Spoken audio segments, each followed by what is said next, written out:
天父愛你，主耶穌愛你。你愛唔愛主呢？而家等我哋用說說嘅時間，安靜我哋嘅心靈。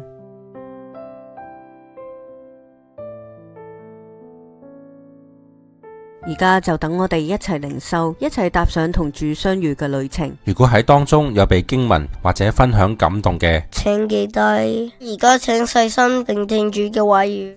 提摩太後書2章25節，用溫柔勸誡那抵擋的人，或者神給他們悔改的心，可以明白真道。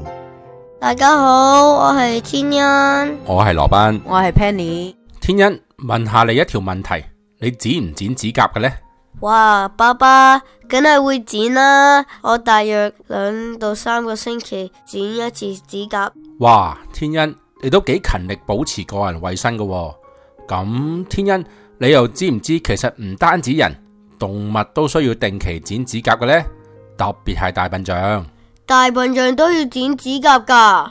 哇，係咪啲人真係有錢冇定使，請人幫大象剪腳甲？天恩，你今次就講錯啦。根據暫城星報嘅報道，人工飼養嘅大笨象如果唔定期做足部嘅保養，即係定期剪腳趾甲嘅話，就會好容易受到感染，甚至乎係會死亡。哇，爸爸，啲大象會唔會唔肯俾人剪腳甲呢？我記得我有一個朋友，佢幫佢自己嘅貓沖涼，都成日俾隻貓搲傷。幫大象剪腳甲會唔會仲危險呢？如果大象唔願意剪腳甲，俾佢踢到一腳都好傷噶。天恩，你講得好啱啊！幫重達6噸以上嘅大笨象剪腳趾甲，都真係有一定嘅危險噶，亦都唔可以掉以輕心。爸爸，咁可以點算呢？天恩，你又唔使咁擔心。為咗咁嘅情況，有人就發明咗一種乾坤象挪移嘅設備，呢樣嘢可以好好咁控制住大笨象，然後完全將大象翻身。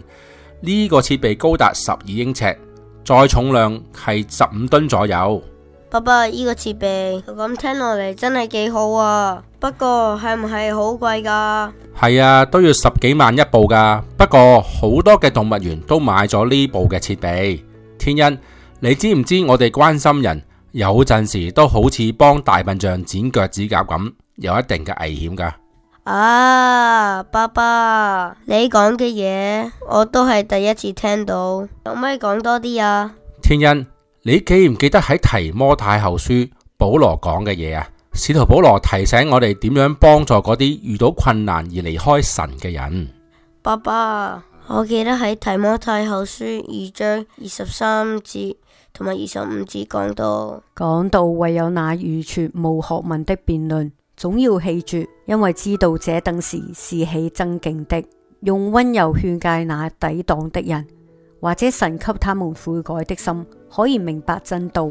喺經文當中，保羅提醒我哋關心人嘅心靈，唔係憑住我哋自己嘅聰明同埋能力，而係要靠住神嘅智慧先至得。我哋要多啲為有需要嘅人祈禱。天恩，你講得好啱啊！當我哋關心人嘅時候，要時刻記住我哋嘅目的。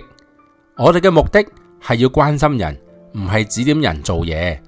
當我哋幫助人面對生活各樣嘅困難嘅時候，可能會面對難阻，但我哋唔好掛住同人爭辯，而係要關心人嘅心靈，睇到人心靈上嘅需要。